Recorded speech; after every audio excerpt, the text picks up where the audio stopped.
So you might be aware that last week my boys and I went camping with their Trail Life troop in Maine. And on Thursday, for the first time, we went whitewater rafting. At least not the kind you find in an amusement park.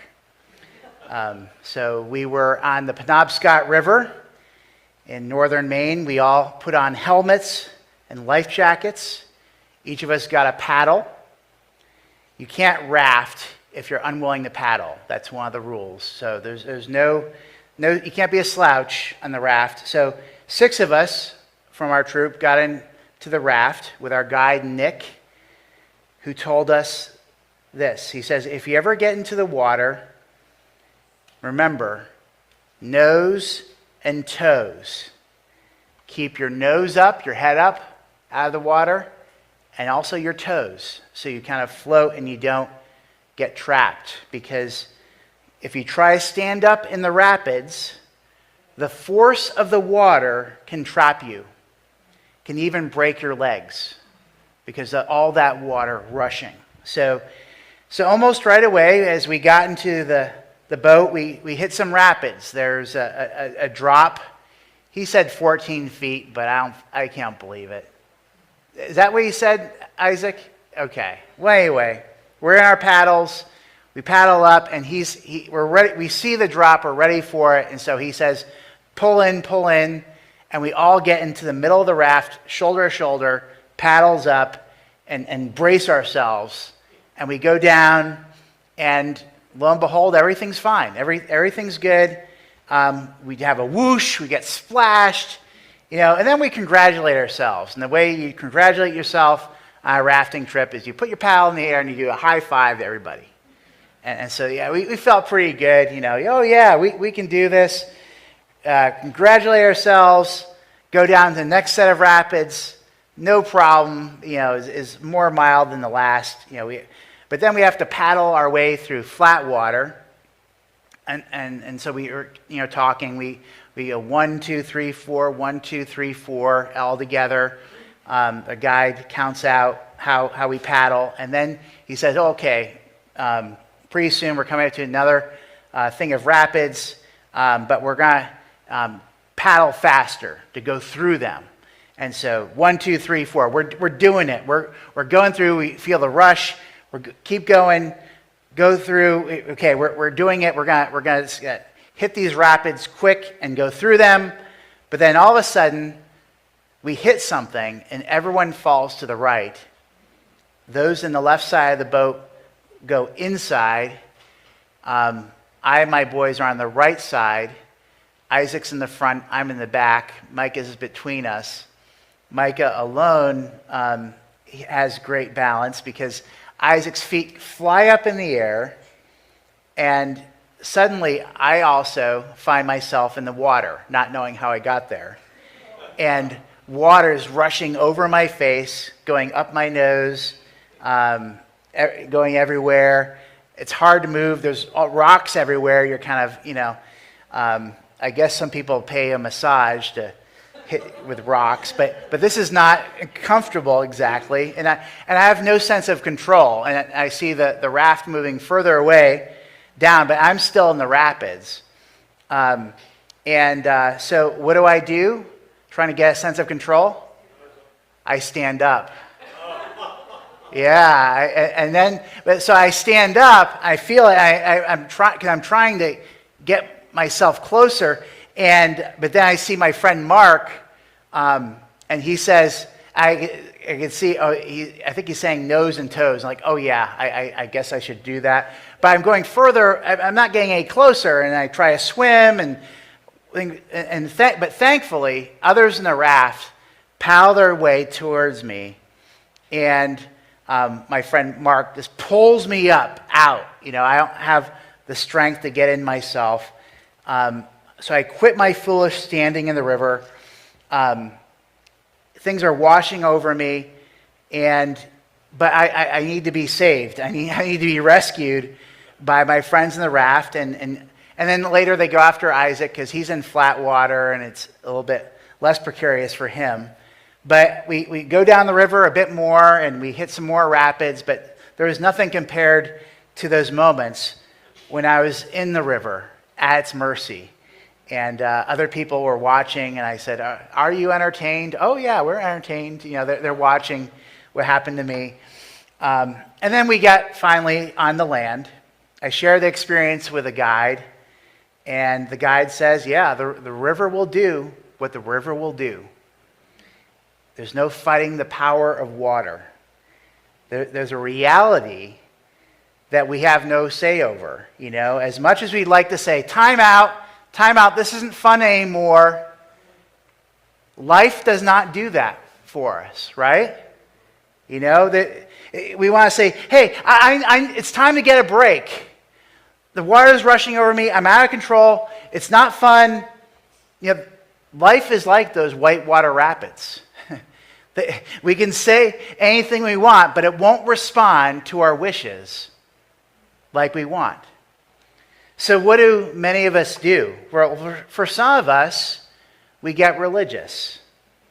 We think we can use religion to get God on our side, and then things will go our way if we read our Bible and say our prayers and do other things, right? We can get God to serve us and our wishes instead of us serving God.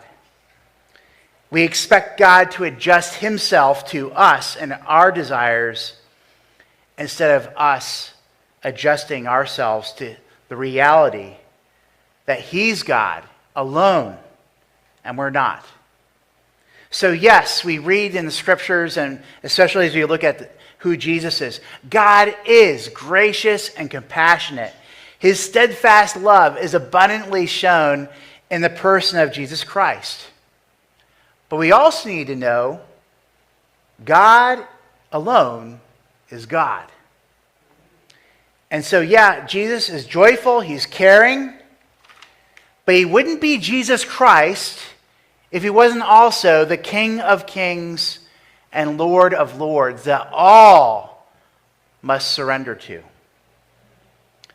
And so this is what we see when we look at the Jesus portrayed in the Gospels. So we've been going through Luke for a number of chapters.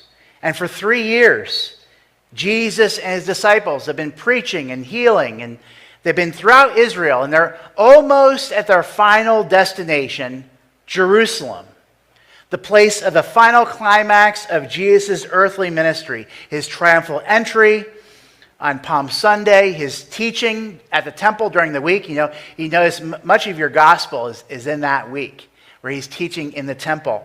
And then, of course, the Last Supper on Thursday, his crucifixion on Friday, his burial just before sundown Saturday, and then his resurrection Sunday morning.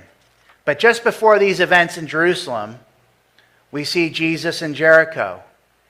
Last week we looked at that. He invited himself over to the house of Zacchaeus, the chief tax collector of the town, and that he called Zacchaeus out by name. I'm going to stay at your house. And the whole crowd was looking at this, mouths agape.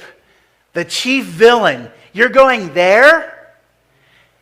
You have no business going with such a sinner if you call yourself a prophet or a holy man. But at this, what did we discover? Jesus was not embarrassed in the lightest.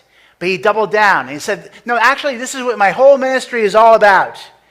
Today, salvation has come to this house, the house of Zacchaeus, since he also is the son of Abraham, for the Son of Man came to seek and save the lost. So this is who Jesus is. This is his pronouncement of what he's all about. The friend of sinners, the good shepherd who leaves the 99 to pursue the one lost sheep.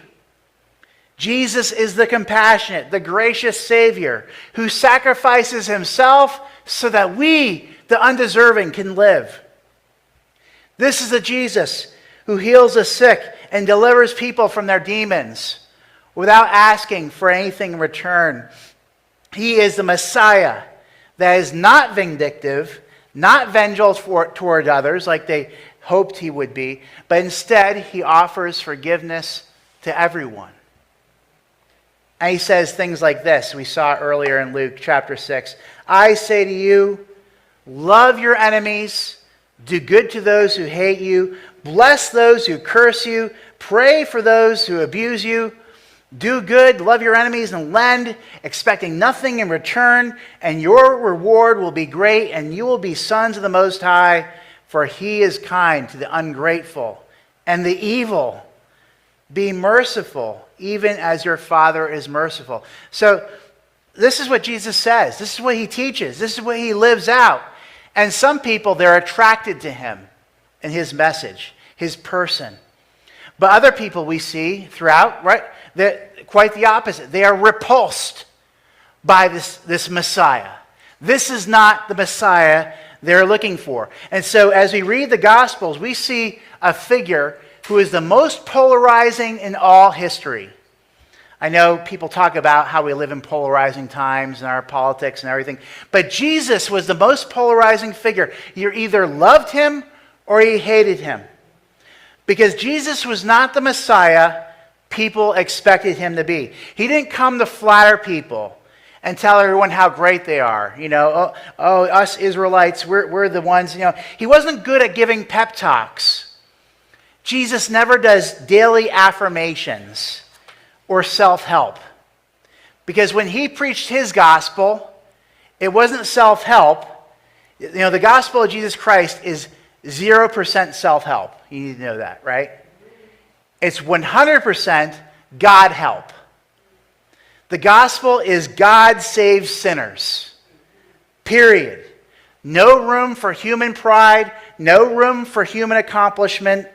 And it's that fact of his grace, of the grace that Jesus preached, that made that this stunk in the nose of so many people. Because most people want to give themselves credit.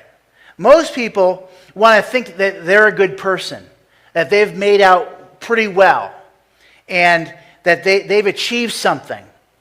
But being saved on Jesus' terms by his gospel forbids that way of thinking whatsoever. And Jesus, he sees religion and that pathway to get what we want, and he says, no, that's rubbish. Those assumptions are wrong. What you assume about God's kingdom, I do good things and I get rewarded based on what I do. He says, no, that's not what the kingdom is about whatsoever. And you're expecting the kingdom to come right now to do what you want. You don't even really want God's justice that way if you really think about it. But Jesus is saying, no, your timing is off and your understanding of the kingdom is off. And so what he does is he tells them a parable to correct their wrong assumptions. And so the parable he tells is in verse 11 and following of chapter 19. And as Luke narrates, he says, they heard these things about Zacchaeus and the story before, and Jesus proceeded to tell a parable because he was near to Jerusalem and because they supposed that the kingdom or reign of God was to appear immediately. So Jesus tells them a parable about a nobleman and his servants or slaves, and it's most often called the parable of the minas or the parable of the pounds. And pounds or minas are a unit of money. And so I did some research, and they say this amount of money, a mina or a pound, would be between about $5,000 to $15,000 for us today. So there's another parable that Jesus tells in Matthew 25. You may be familiar with it. It's called the parable of the talents. For comparison's sake, a talent is worth about $400,000 to $1 million today. So a mina is much, much less than a talent. It's not nothing, but comparatively speaking, it's very different. And so Matthew's parable of the talents comes days later in Jerusalem, and it has some differences. There's some similarities with this parable, but the parable of the talents specifically says that the master is the Lord himself. Now, in Luke's parable of the minas, here in Luke 19, the nobleman is not identified with the Lord in the same way. There might be some similarities, but it's not necessarily the Lord himself. So it's good to keep that in mind. So Jesus tells us this parable. He starts at verse 12. Jesus said, "Therefore, a nobleman went to a far country to receive for himself a kingdom and then return. Calling 10 of his servants, he gave to them 10 minas and said to them, 'Engage in business until I come.'" So he has 10 servants, 10 minas, 1 mina apiece.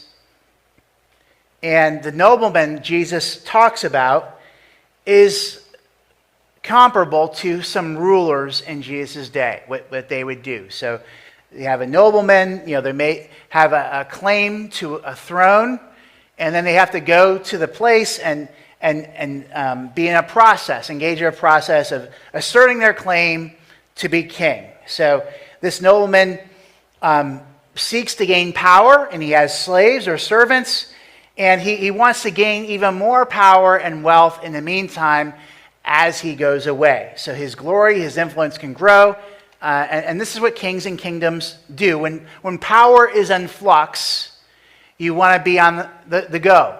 You don't want to be sitting still. So each servant gets about $50,000 or so to invest, to do business with.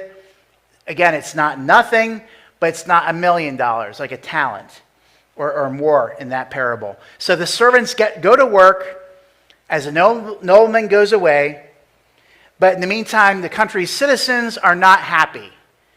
So verse 14, but his citizens, this is the ones of the nobleman, hated him and sent a delegation after him saying, "We do not want this man to reign over us."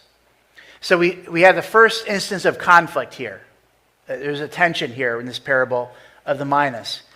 Historians say, yeah, this is not uncommon. There are many different rivals. People have different agendas.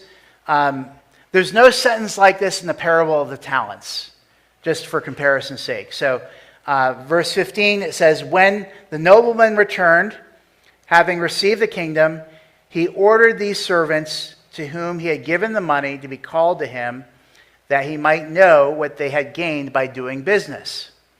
The first came before him, saying, 'Lord, your mina has made 10 minas more.'" Quite a profit. So he said to him, "Well done, good servant, because you have been faithful in a very little, you shall have authority over 10 cities." So his first servant does very well. He manages his money. He gets rewarded with responsibility over 10 cities in the nobleman's kingdom. Verse 18, "And the second came, saying, 'Lord, your mina has made 5 minas.' And he said to him, 'And you are to be over 5 cities.'" So the new king rewards the second servant, but he doesn't commend him for his work, even though he gains 500%. According to the nobleman, the servant is simply doing what is expected of him, and he gets a corresponding responsibility, a charge of 5 cities. Third, verse 20, "Then another came, saying, 'Lord, here is your mina, which I kept laid away in a handkerchief, for I was afraid of you, because you are a severe man. You take what you did not deposit and reap what you did not sow.'" The third servant, what do we see? He's paralyzed with fear. He had faith the nobleman would become king, but he didn't understand his assignment, his role. His assignment was not to keep the mina in a piece of cloth. His assignment was to invest, to trade, to buy and sell so that the money would multiply. He could buy a farm, he could grow crops, he could do whatever he could to grow money, but he didn't do it. And every king knows that he must either have his kingdom growing or his kingdom is dying. If it's not growing, it's dying. And so if the king's servants are diligent, and if they're confident in their work, it will reflect well on the king himself. But if his own servants are anxious and worried, what does that do to the king? It makes him look like a fool. What kind of king entrusts his own kingdom resources to cowards? Right? So after the king hears this from his fearful and lazy servant, what does he say? He said to him, I will condemn you with your own words, you wicked servant. You knew I was a severe man, taking what I did not deposit and reaping what I did not sow. Why then did you not put my money in the bank, and at my coming I might have collected it with interest? He said to those who stood by, take the mina from him and give it to the one who has 10 minas.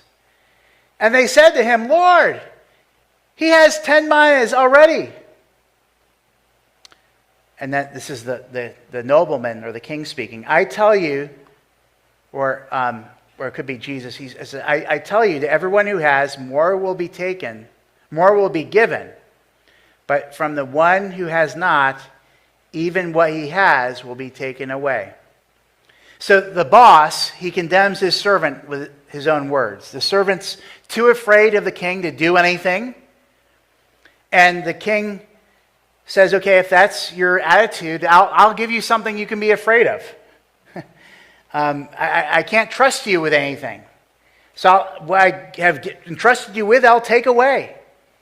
So what role can someone perform in my kingdom if they don't even trust me? So the servant sees his boss's investment, but if the other servants, they saw that this is an opportunity. I know he's stern and harsh in some ways, but he's a businessman for crying out loud. I'm going to do and take what I can and do with it something positive. So every boss has its quirks. Every boss is strict because that's the nature of being a business. But focusing on strictness doesn't help you. Okay, he's harsh in some ways, but go forward. Do what you're told to do. As anyone with authority knows, right? You have to enforce boundaries. Teachers in a school know this very well, right? You have to, even if you have to play the role as an authority, and there has to be some measure of boundaries and strictness, or even harshness at times. But if the one who's under you, a servant, chooses to only be intimidated and afraid, it can't work in a classroom, in a business, or in a kingdom. Because if you choose to oppose the king and say, no, this isn't going to work at all, the king has no choice but oppose you. And that's what we see in verse 27. This is how kingdoms work. But as for the enemies of mine, this is the nobleman, who did not want me to reign over them, bring them here and slaughter them before me. It's pretty harsh.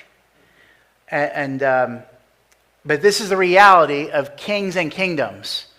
No matter who wears the crown. If there's opposition, it must be thwarted. It's how authority works. Allegiance to the king cannot be optional for those who choose to live in the kingdom. You want to live in a different kingdom? You can get out, But if you're going to live in the kingdom, you better receive the king. Even if you know he's not perfect. It's interesting. This week, Ann and I had the privilege of visiting Nova Scotia, Canada, for a day. And we went to a museum there that told the story of the American Revolution from a Canadian perspective. Have any of you heard the story of the American Revolution from a Canadian perspective? It's maybe similar to a British. I don't know. But anyway, it's quite kind of enlightening. So we were in Nova Scotia, and the museum said, during the time of the American Revolution, there were a number in Nova Scotia and Canada who wanted to join the American Revolution. So, Nova Scotia could have been another colony that seceded. And they even wrote letters to General George Washington. But of course, it didn't succeed. There are a number of different reasons for it. I won't bore you with the details, but it was a time in flux even in New England and different places, between the Loyalists and the revolution, the Patriots, as we call it. They might say rebels or revolutionaries, but because you had to be loyal either to King George or loyal to the revolution and the principles of law espoused. So you had to make a choice. And the choice that you made could mean life or death, depending on who had a gun in front of you, right? So as an American, I think that Canada made the wrong choice of king. America's king is supposed to be lex rex, which means in Latin, the law is king, not a mere mortal. But just as every human government makes its demands upon a resident population, Jesus says every human must be ready to receive Earth's true king when his kingdom comes in its fullness. So just as human rulers have servants and opponents who act before the king finally ascends the throne, Jesus, his servants and his opponents, there's a drama happening right now before the end of history. And Jesus is saying it hasn't happened yet, it's not immediate, but it will happen. And you are not to be surprised that there are those who hate the king who is coming. And you must know there are people who wish someone else would be on the throne, and that such opposition will always rise with any king, even a perfect king like Jesus. But that King Jesus, refuses to fit any human agenda. And that's why the powerful of his time and the powerful of our time can't agree on anything else except that king, Jesus, has to go. As we saw with Herod and Pilate. The Sadducees and the Pharisees, they hated each other's guts, except when it came to who? Jesus. He has to. That's the one thing we can agree. He has to go. And so that's the way of this world. So Jesus is saying, this is how kingdoms operate. And so when Jesus comes and ascends the throne of all the earth, we must know this is how kingdoms operate, including his own kingdom in a certain way. He's not saying he's exactly the nobleman, but there are certain continuities we need to be aware of. So when Jesus appears in the sky for all to see, that's why Jesus says the whole world will mourn, right? Some people will be, yes, wonderful, but much of the world will be in mourning. And that's what the parable of the minas tells us. It tells us what will happen at the end of time, and not to be surprised before the final judgment that the parable alludes to. That the master has given his servants business to do. In the parable of the minas, each servant receives 10 coins. These, what we receive from the master, represent all that God has given us. Our lives, our time, our treasure. Everything to be used, not for our own benefit, but for his kingdom, right? So everything we have is on loan from God. Money, health, relationships, status.